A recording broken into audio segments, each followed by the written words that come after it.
Il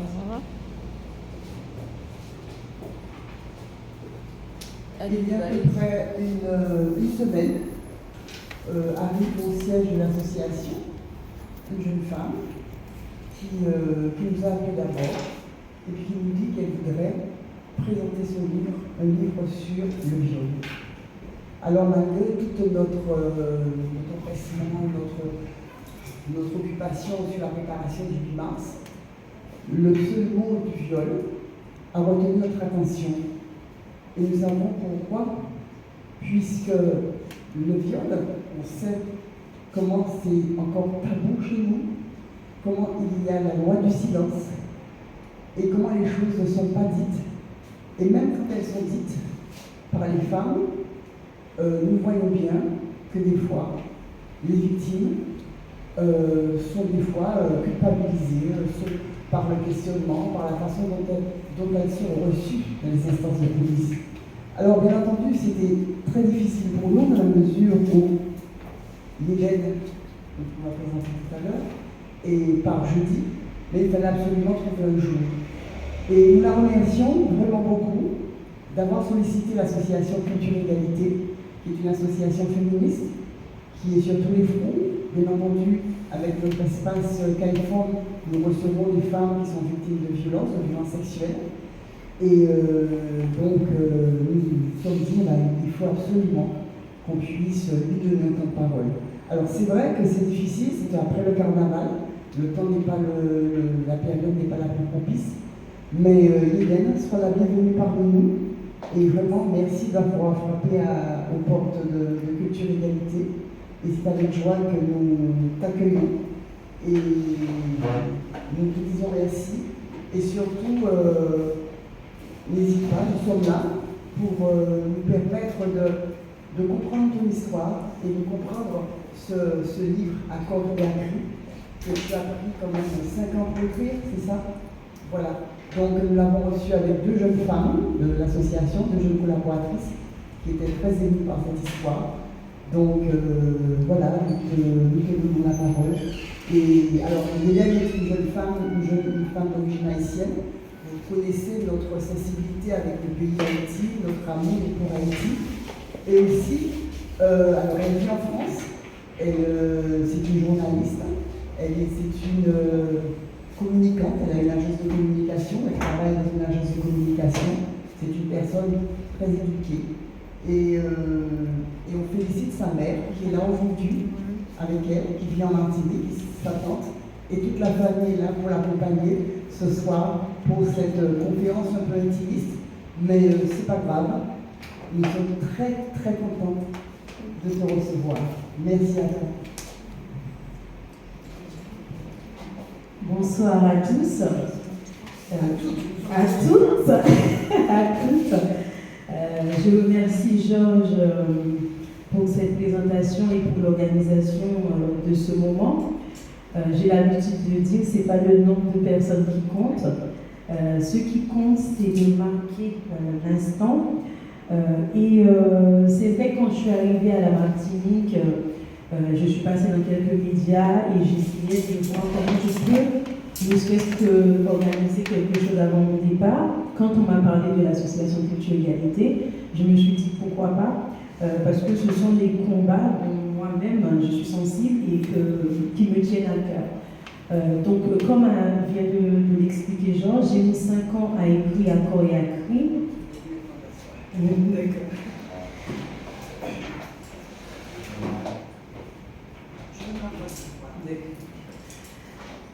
J'ai mis 5 ans à écrire à corps et à cri, pas forcément parce que le livre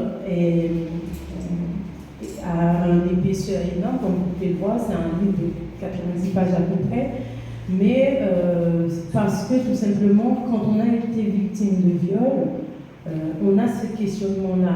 Est-ce qu'on est prêt à parler publiquement de ce qu'on a vécu? C'était plus ça, c'est-à-dire que le livre était écrit sur mon ordinateur, mais tous les jours, je relisais mes écrits et je me disais, Yéden, est-ce que tu es prête à rendre ton histoire publique? Il faut savoir que quand on rend son histoire publique, on devient public et aussi, il faut être prêt à tout affronter. C'est-à-dire, une femme qui est victime de n'importe quelle forme de violence est un peu recluse sur elle-même. Et quand elle décide de parler, elle se pose la question, est-ce que l'autre va comprendre ce que moi j'ai vécu? Puisqu'on n'est pas du même côté, on n'a pas le même regard forcément sur les choses. Bien sûr, j'ai fait pas mal de radio, j'ai animé pas mal d'émissions où j'ai donné la parole à des femmes. Ce qui m'a interpellée, c'est le fait que quand je parlais à des femmes victimes d'inceste, d'abus, en tant que journaliste, je faisais des interviews, mais j'avais mal. J'avais mal parce qu'une femme qui me dit j'ai été victime d'inceste dans ma propre famille, ça faisait écho en moi. Mais comme je n'avais pas encore rendu mon histoire publique, je devais être assez forte pour écouter une histoire qui me parle, mais en restant professionnelle. Je pense que c'est ce qui a été difficile un petit peu dans mon parcours, puisque j'ai été victime en 2012 et que j'ai quand même mis 10 ans à sortir mon livre. Pourquoi j'ai mis 5 ans à l'écrire? Parce que je ne voulais pas écrire dans la colère. Il faut savoir qu'une femme victime de viol passe par plusieurs étapes. La colère, c'est quand on s'en veut à soi, on en veut à l'agresseur, on en veut finalement à tous les hommes. Chaque homme qui nous aborde dans la rue, on a l'impression qu'il peut devenir un agresseur potentiel. Donc on en veut à tout le monde, on est dans la colère. Moi, au début, j'étais dans le déni. Le déni, c'est quand on se dit, bon, est-ce que ça s'est passé ou est-ce que ça ne s'est pas passé? C'est comme un film qui défile devant nos yeux. Après le déni, il y a la colère, il y a la culpabilité.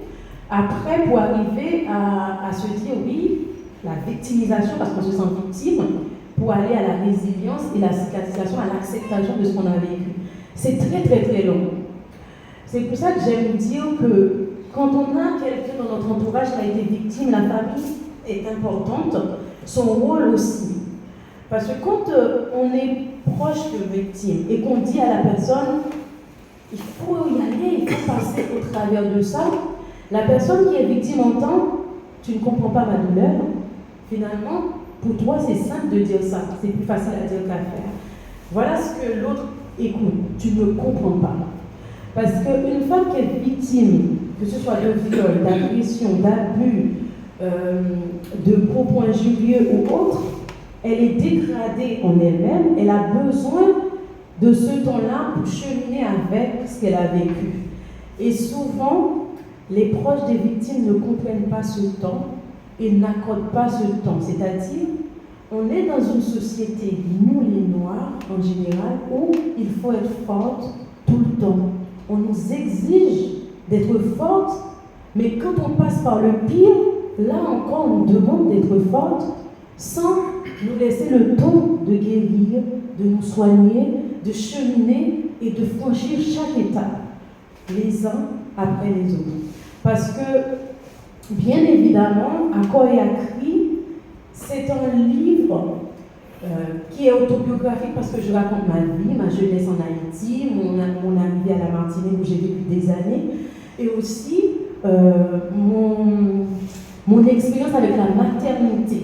Pourquoi je parle de la maternité? Parce que c'est après la naissance de mon premier fils que j'ai été victime et que toute ma vie de maman est entremêlée avec ce drame. Et lorsqu'on devient maman, on a une lourde responsabilité qui pèse sur nous. Et cette responsabilité-là nous impose déjà d'être plus forte que ce qu'on était quand on était plus jeune. Et quand on devient maman et qu'on doit affronter en même temps quelque chose de très difficile, on se demande même est-ce qu'on est digne d'être mère, est-ce qu'on est capable de jouer notre rôle de maman. C'est tous ces schémas-là que j'ai dû affronter parce que j'ai un fils, à cette époque-là j'avais qu'un fils, je me disais à un moment donné, il va falloir que j'éduque mon fils à devenir un homme plus tard qui respectera les femmes. Il faudra que je lui inculque des valeurs. Mais si je me laisse écraser par ce viol, est-ce que je serai capable de donner ces valeurs-là à mon fils? Est-ce que je serai assez forte, finalement, pour qu'il me voie autrement que cette femme victime? Parce qu'il faut savoir que quand on est victime, on se pense victime, tout ce qui nous arrive autour nous victimise et nous, c'est ce qu'on reflète finalement. Et lorsque on accepte notre statut de victime, c'est pas pour y rester, c'est pour franchir l'étape. Donc, outre les associations, les médecins, les psychiatres, les psychologues, la famille joue un rôle très très très important. Pourquoi? Parce que si une femme, après avoir été victime, se sent incomprise, elle se renferme. Dans son malheur, elle se renferme et elle ne va pas oser parler de ce qu'elle ressent. Une femme qui est victime de violence, qui est victime de viol même par son propre mari, si elle sait que si elle va voir un membre de la famille, on va lui dire finalement c'est ton époux, pardonne-le, accepte-le, elle n'osera pas parler parce qu'elle sait déjà qu'est-ce qu'elle va recevoir en retour. C'est pour ça que je dis que la famille est très importante dans ce premier pas. Avant même d'aller parler à des inconnus, des associations, la femme a besoin de parler à des personnes de confiance. Mais ces personnes-là doivent donner les bons mots, le bon ton pour qu'après, elles puissent se dire ma parole a de la valeur, on m'a écouté là. Peut-être qu'on m'écoutera si je vais porter plainte, peut-être qu'on m'écoutera ailleurs. C'était très difficile pour moi d'écrire ce livre, encore plus de publier ce livre. Parce que c'est un combat que je mène depuis des années. Il faut savoir qu'après mon viol, je n'ai jamais été indemnisée et que cette indemnisation-là, pendant longtemps, je l'ai vécue comme la pire des injustices. Parce que je me suis dit que c'est double injustice que d'être victime et de ne pas avoir cette reconnaissance-là en tant que victime, c'est-à-dire l'indemnisation. Pourquoi je parle de l'indemnisation? Parce que quand quelqu'un est victime, c'est une reconnaissance des faits. Outre le fait de donner une peine d'emprisonnement, l'indemnisation permet à la victime de se dire on a reconnu tous ces drames que j'ai vécus au fond de moi, psychologiquement parlant. Et c'est même pas une histoire de somme d'argent, c'est plus symbolique que ça. Une femme qui a été victime d'agression, qui n'a jamais eu de justice, ni d'emprisonnement, ni d'arrestation, elle va prendre plus de temps encore pour passer toutes les étapes dont j'ai cité tout à l'heure. Une femme qui a eu une justice, emprisonnement, indemnisation, ce n'est pas qu'elle ne va pas souffrir, mais elle va traverser ces étapes en se disant quelqu'un a prononcé ce mot en disant elle a été victime, elle a été indemnisée parce qu'on reconnaît que les poids psychologiques qui pèsent sur elle ont été énormes. Et c'est ça, c'est de ça dont parle À corps et à cri. À corps et à cri parle pour toutes les femmes qui ont été victimes et qui n'ont jamais vu leur justice se faire. À un moment dans le livre, je dis que moi, je me considère comme privilégiée. Non pas parce que la justice a été faite dans sa globalité, dans mon cas, mais parce que tout simplement, la personne qui m'a abusée est encore aujourd'hui en prison. Parce qu'il a eu 12 ans de prison, j'ai eu l'impression quand même qu'une part de moi s'est dit que la justice a quand même été faite. Parce qu'il y a des femmes qui ont été victimes de viols, qui se sont suicidées, qui ont vécu avec ça tout le long de leur vie sans jamais apercevoir la justice se faire dans des pays où c'est très très très compliqué. Et je cite Haïti quand je parle de ça parce qu'en Haïti, il y a beaucoup de femmes qui se font kidnapper, violer, agresser, qui se font battre et qui vivent avec ça sans support psychologique, sans encadrement, sans justice et qui n'osent même pas porter plainte parce qu'elles se disent mais finalement à quoi ça sert? Ce livre je l'ai écrit aussi pour ces femmes-là pour leur dire que même si c'est difficile, même si vous ne voyez pas la justice se faire, il ne faut pas vous laisser mourir. Parce que quand on viole une femme, on tue sa vie tout simplement. Pourquoi on tue sa vie? Parce qu'elle ne peut plus être femme dans sa globalité. Parce qu'elle est brisée, on lui a dépossédé d'un pouvoir clé pour chaque femme. De dire non et de décider pour son corps.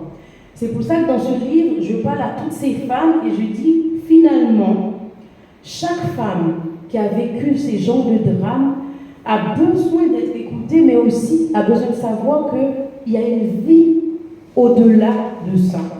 Et c'est de cette vie-là dont je parle. Je ne voulais pas écrire un livre où je parle de colère face à mon agresseur, c'est-à-dire où je lui parle. Parce que pendant 10 ans, je lui ai parlé dans ma tête, je lui ai parlé quand je rêvais tout le temps de ce jour où j'ai été violée.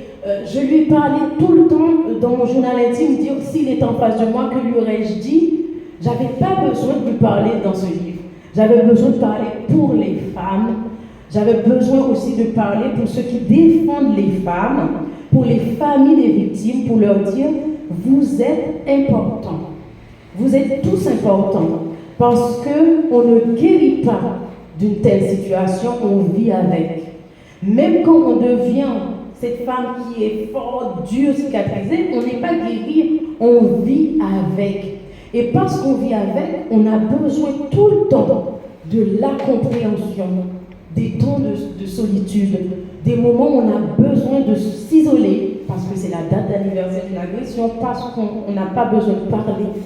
Et on a besoin que tout ça soit respecté. Et je pense qu'il faut une forme de sensibilisation et d'éducation par rapport à ça. Parce que trop de femmes sont obligées de parler qu'à des psychologues parce que la famille ne les comprend pas. Parce que la famille n'entend pas leur souffrance. C'est pas que la famille ne les aime pas. C'est pas parce qu'on va dire à une femme victime, secoue-toi, tu vas pas te laisser mourir, qu'elle va t'entendre. Elle ne t'entend pas, elle ne comprend pas ma douleur. C'est pour ça qu'il faut adapter le vocabulaire, il faut adapter le langage et utiliser les bons mots.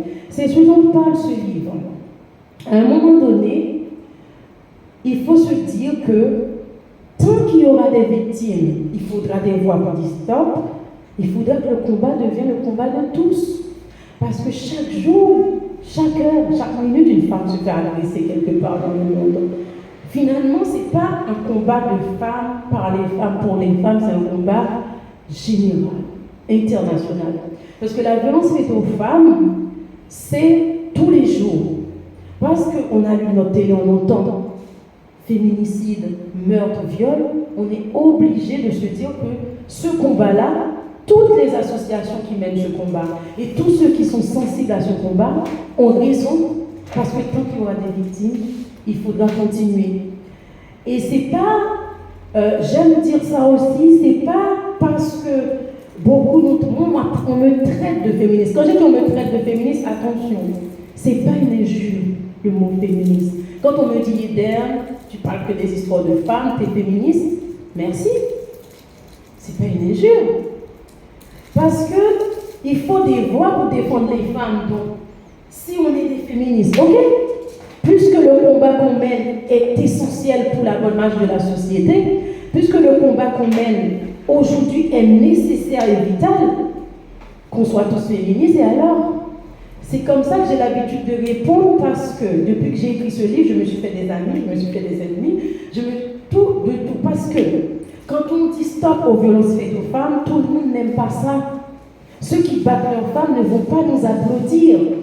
Ceux qui maltraitent leurs femmes ne vont pas acheter mon livre. Et alors, si 2-3 personnes lisent mon livre, quand je l'ai écrit, je l'ai dit, si mon livre est lu par 10 femmes et que ça leur apporte du réconfort, je suis contente.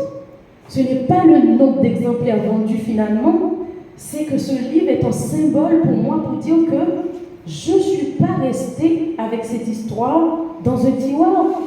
J'ai publié en auto-édition un livre qui dit « Moi, les derniers, j'ai été victime de viol et je n'ai pas honte de le dire. » Et je donne un message à des femmes pour leur dire « La honte doit changer de camp parce que si toi qui es victime, tu as honte de le dire, c'est que tu te sens coupable, c'est que ce n'est pas le coupable, car quand c'est toi, il y a un problème quelque part. » Donc finalement, le fait qu'une femme va lire mon livre et va comprendre, c'est pas elle qui est coupable.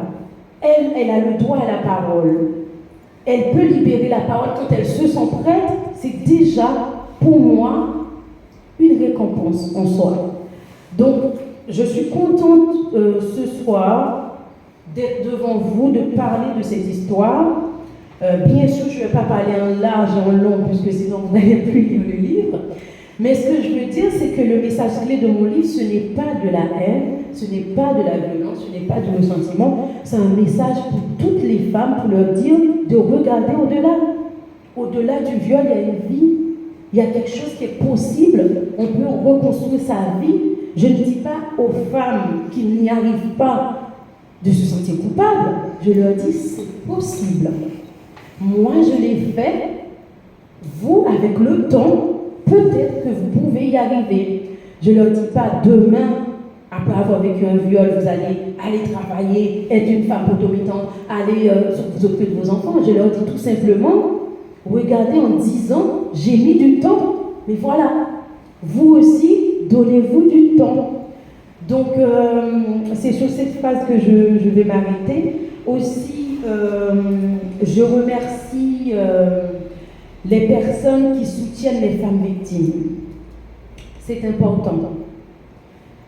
Elles n'ont pas besoin de pitié, elles ont besoin de se sentir comprises. Et je remercie tout le temps, à chaque fois que j'ai l'occasion, les personnes qui militent pour les femmes. Et j'ai appris à découvrir Georges à travers cette association, ce qu'elle fait. Mais c'est énorme, c'est important. Le travail que tu fais est important. C'est ce qu'on laisse derrière nous après. C'est un patrimoine.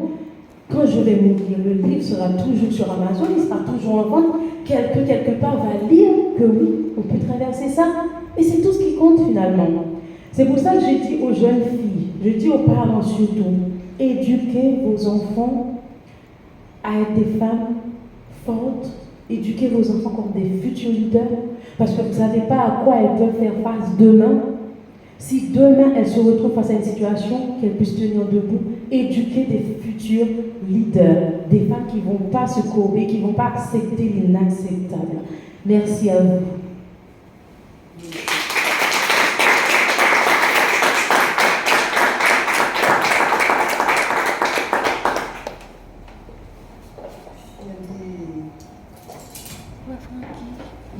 Nous te remercions pour ce témoignage et cette capacité, cette verve. C'est vraiment très émouvant d'entendre et cette capacité de le dire comme tu le dis. Et toutes les copines qui sont là, nous sommes nombreuses à être dans cet espace. C'est pas Georges, c'est toute l'équipe. Je ne suis pas seule, bien entendu. Tu es tombé sur moi ce jour-là, mais tu peux tomber sur d'autres. Voilà. Donc, mais il y a quelque chose que tu nous disais à Mishka et à Alexia, comme nous disions là, c'est la question du déni, le temps. Est-ce que tu peux en parler un peu plus? Alors, le déni, c'est un moment où, quand on est victime, notre esprit et notre corps se séparent. On n'est plus là. En fait, le viol, c'est tellement lourd à accepter psychologiquement qu'au moment où quelqu'un t'agresse et ça fait quelque chose d'intime que toi tu ne veux pas, c'est tellement fort que la femme ne peut pas supporter ça psychologiquement, elle ne peut pas être présente. Donc, il y a un détachement entre ton esprit et ton corps qui se fait à l'instant T. Donc, quelques heures après le viol, tu es là, mais tu n'es pas là. Tu as vécu ça, ton corps est là, mais tu es ailleurs. Et il y a des femmes qui restent dans le déni pendant des années. Il y a des femmes qui reviennent porter plainte 5 ans, 10 ans plus tard. On leur dit, si tu as été victime, pourquoi à 5 ans, 10 ans, on met leurs paroles en doute? Mais non, c'est que moi, quand j'ai vécu ça, j'ai eu l'impression que c'était un film qui se déroulait devant mes yeux, mais ce n'était pas moi. Et j'ai mis des années à accepter que c'était moi.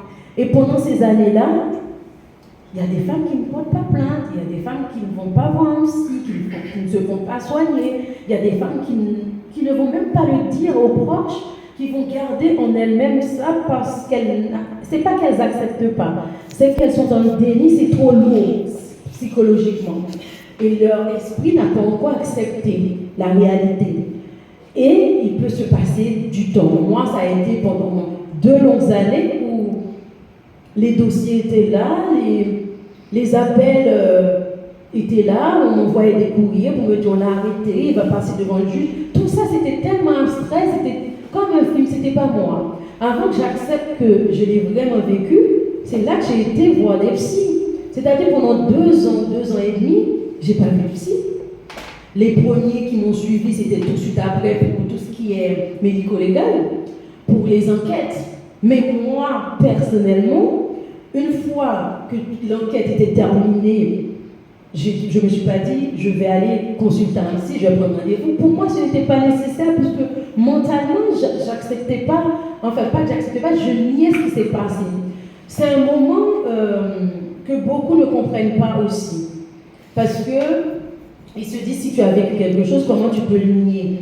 Tu le sais quelque part, hein, mais c'est tellement profond en toi, le temps que ça remonte à la surface pour que tu l'acceptes, pour que tu prends pleinement conscience de tout ça.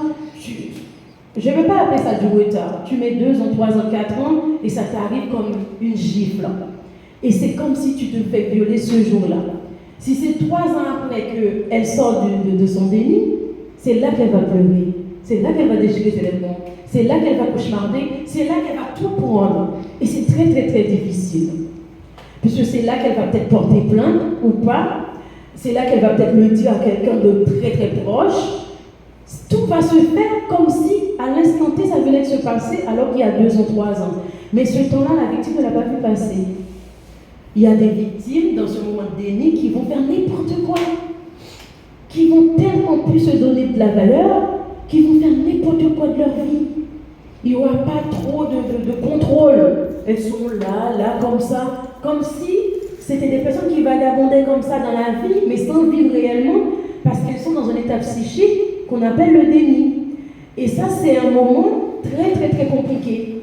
Parce qu'elles vont perdre 2 ans, 3 ans, 4 ans, et puis tout va revenir d'un coup après un cauchemar ou une prise de conscience. En fait, j'ai été violée. Et là, c'est un commencement. Les suivis et tout. Et c'est là qu'il faut convaincre la personne de se faire soigner. C'est là qu'il faut essayer de dialoguer réellement. Parce que les dialogues d'avant, il faut dire que ça n'a servi à rien parce que ce n'était pas le bon moment. C'est là qu'il faut inciter à porter plainte s'il n'y a pas eu de dépôt de plainte aussi. Parce que là, on est dans la pleine conscience des choses.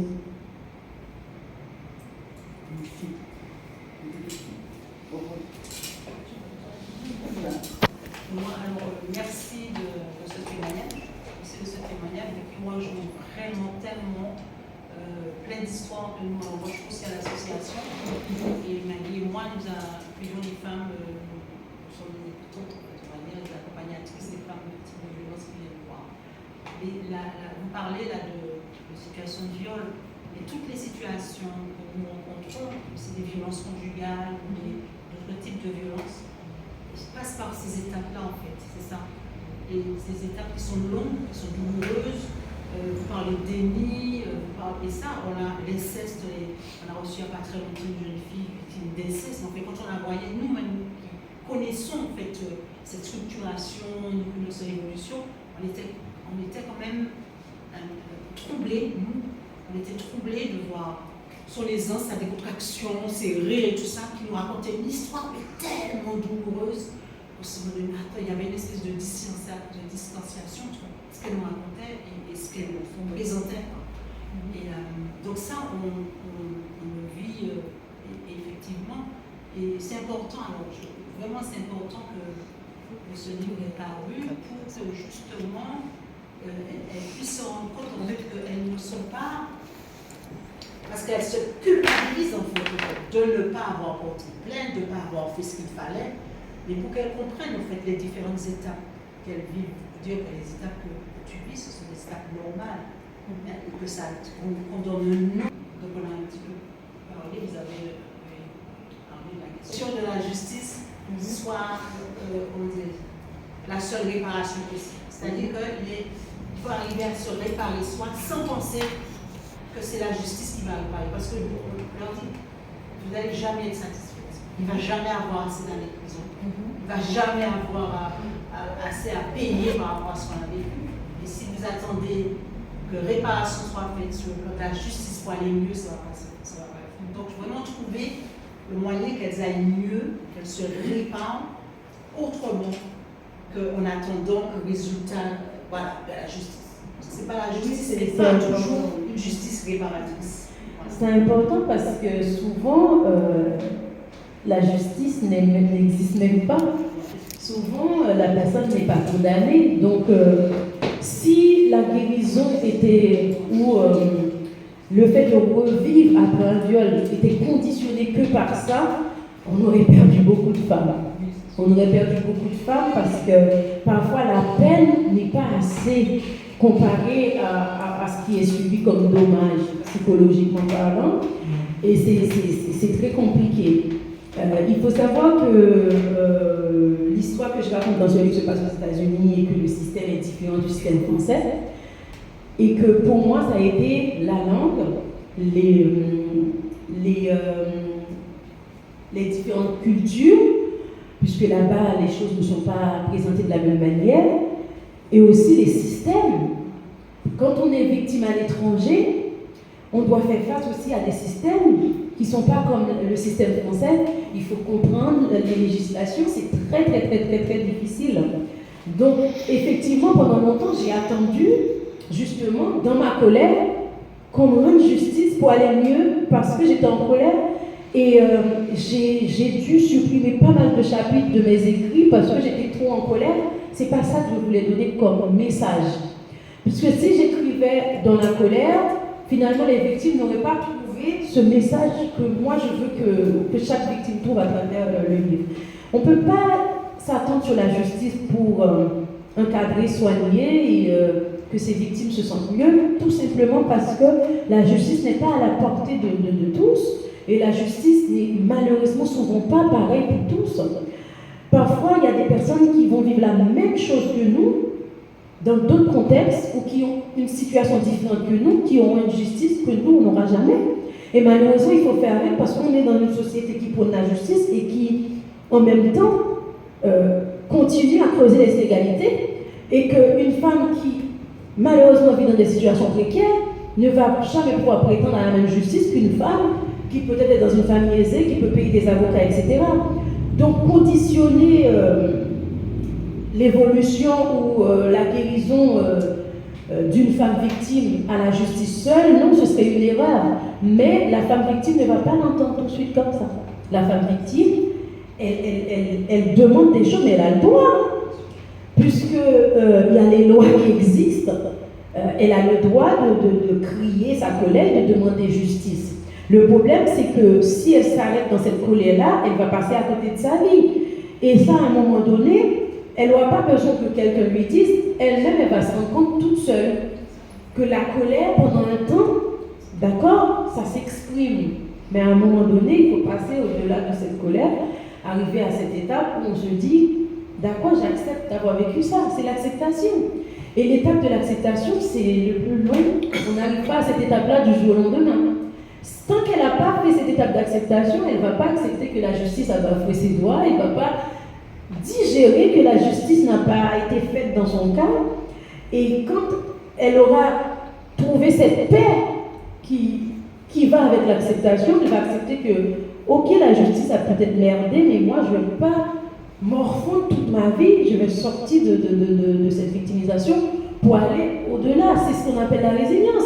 La résilience, c'est pas qu'on ne souffre pas. La résilience, c'est qu'on sait qu'on a souffert et qu'on va peut-être encore souffrir, mais on va faire avec.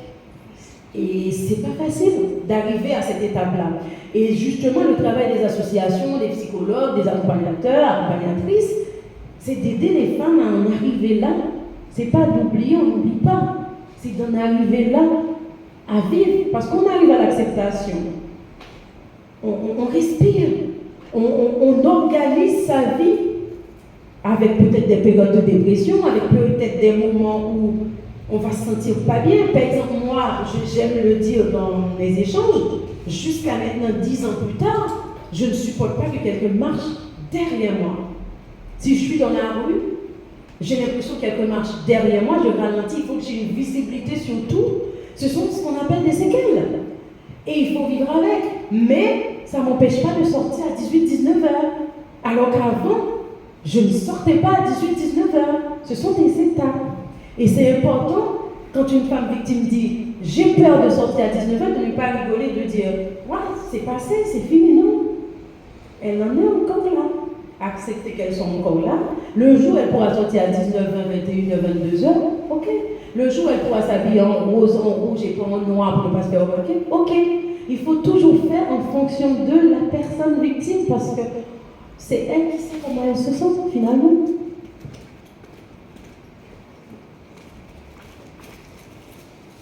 Une question par rapport au titre du roman. Vous dites que vous n'êtes pas en colère, et dans le titre c'est Accord et accru. Pourquoi ce titre? Ce titre, c'est parce que j'estime que c'est un cri pour les femmes. Parce que même si on n'est pas en colère, il faut quand même libérer la parole. Et l'accord, c'est notre corps, et le cri, c'est un cri comme pour dire stop à quelque chose. Comme pour dire qu'on crie une vérité finalement, même si on n'use pas de violence. Mais c'est un cri parce que ce livre m'a libérée. Et quand je dis cri, c'est comme sortir quelque chose qu'on gardait au fond de soi, même en écrivant dans son journal intime, une femme victime qui ne parle pas, à personne n'est pas libérée. Donc ce cri-là, c'est un cri de libération. Après, manifeste contre le viol, mon livre, c'est un manifeste. Puisque je parle du viol, je dis que c'est un viol, c'est un crime, je parle des pays où c'est vraiment difficile, etc.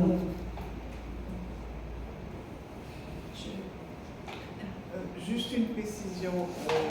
Dans votre livre, vous ne parlez pas que de vous, finalement. Non. Puisque vous dites que vous avez aussi parlé du viol dans d'autres... C'est-à-dire que je ne voulais pas écrire un livre où je commence, premier chapitre, j'ai été violée, voilà la scène, voilà comment ça s'est passé. Je voulais écrire un livre où dans le premier chapitre, je dis qui est violent. Mes années en Haïti, comment j'ai vécu, comment j'ai mes études, pour que finalement les lecteurs et lectrices voient que voilà, j'étais une femme comme ça, qui avait une vie comme ça, une carrière comme ça, et il s'est passé quelque chose à l'instant T.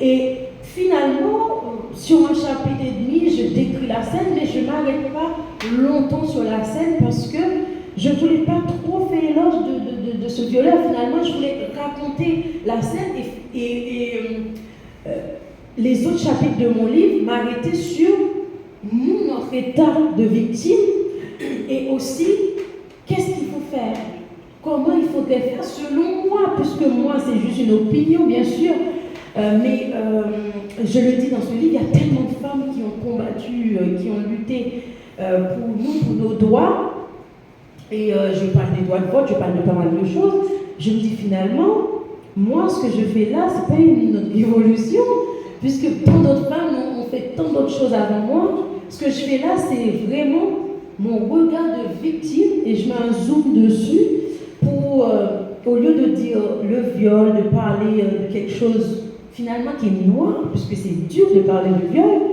je fais cette apologie-là, et en même temps, je parle de plein de cas d'autres femmes, en Haïti, ailleurs.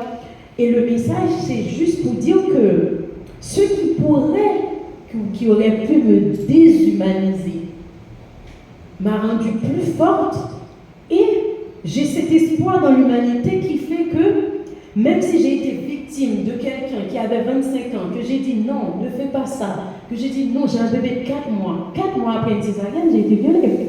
Et quand tu es un être humain en face de toi, que tu dis tu viens d'être maman, ça fait 4 mois que tu as avec une césarienne, ne fais pas ça, et il te viole, tu peux ne plus croire dans l'humain. Où est l'humanité? Mais finalement, ce que je dis dans ce livre, c'est que je n'ai pas perdu la foi dans l'humanité parce qu'un être humain a décidé de ne plus être humain. C'est ça. Parce qu'il y a des femmes, après le viol, qui deviennent amères, agressives, tous les hommes sont ci, sont ça, etc. Et il m'a fallu des années pour ça, c'est pas un clin d'œil. Il a fallu du temps. Et il faut prendre le temps. Justement, moi j'aimerais d'abord vous remercier beaucoup pour cette force et ce courage de vous exposer et puis de faire en sorte que le jeu devienne nous. Moi j'apprécie beaucoup votre façon justement de de nous dire que c'est une agression récurrente, c'est une agression quand même répétitive qu'on peut toutes subir, que nombreuses on a subi. Et en tout cas, je vous remercie déjà pour ça. Et puis, j'apprécie beaucoup votre façon justement de parler de la notion du temps. Parce que c'est vrai dans les associations ou même dans les professionnels, moi je suis assistante sociale, je travaille avec des jeunes filles, et bien souvent on ne prend pas la mesure de ce temps. Nous avons des jeunes filles qui parlent à l'âge de l'adolescence de viols qu'elles ont subis quand elles étaient plus petites, même si elles ont été incestées. Et parfois on leur dit, maintenant c'est, pas nous, mais je veux dire c'est ce qui leur est dit que, mais pourquoi tu l'as pas dit avant? Toujours c'est en forme de reproche, c'est comme si on reçoit ça aussi comme une violence. Et la première chose qu'on renvoie, c'est pas cette notion du temps, c'est bien en tout cas de l'avoir dit même aujourd'hui, c'est bien de pouvoir, comme vous l'avez dit, d'avoir eu ce déclic, enfin c'est bien, c'est pas le mot bien, mais en tout cas c'est une force de l'avoir eu, et souvent on reproche ce temps qui est perdu. Or, vous le dites, il n'est pas perdu, il permet aussi quand même de continuer à vivre, selon aussi les personnalités. Et je trouve que c'est intéressant la façon dont vous abordez ce temps. Parce que c'est vrai que quand on reçoit les femmes victimes, les jeunes filles, on dit tout de suite, il faut aller vite, vite porter plainte, il faut aller vite. Et en fait, on presse cette souffrance. Et je ne sais pas si on n'en rajoute pas une couche d'ailleurs en pressant cela. Et en faisant en sorte de ne pas considérer ce temps comme étant aussi un indicateur de leur souffrance et de leur détresse. Voilà, je vous remercie aussi pour ça, parce qu'on n'en fait pas assez référence. C'est nécessaire, c'est un temps nécessaire, tout simplement. Le déni est nécessaire. Parce que si on devait être tout point psychologiquement, peut-être qu'on en deviendrait folle. Donc c'est nécessaire. J'ai noté aussi l'importance de la famille. Parce que très souvent, certaines victimes ne trouvent pas de place dans la famille pour exposer leurs difficultés, leurs problèmes, pour se raconter. Et elles sont obligées de faire un chemin vers l'extérieur, soit un professeur, si ça se passe à l'école, etc. Et vous avez le mérite de souligner qu'il faut la famille et que cette famille, en fin de compte, doit être préparée. Et c'est pour ça que ce livre est important à mon sens, parce qu'il ne s'adresse pas simplement à des victimes, il s'adresse à toute femme, à toute personne qui est en mesure de comprendre ce que peut être un viol. Et moi je trouve que c'est absolument important, c'est absolument fondamental si on veut faire que les femmes retrouvent la parole après ces traumatismes-là.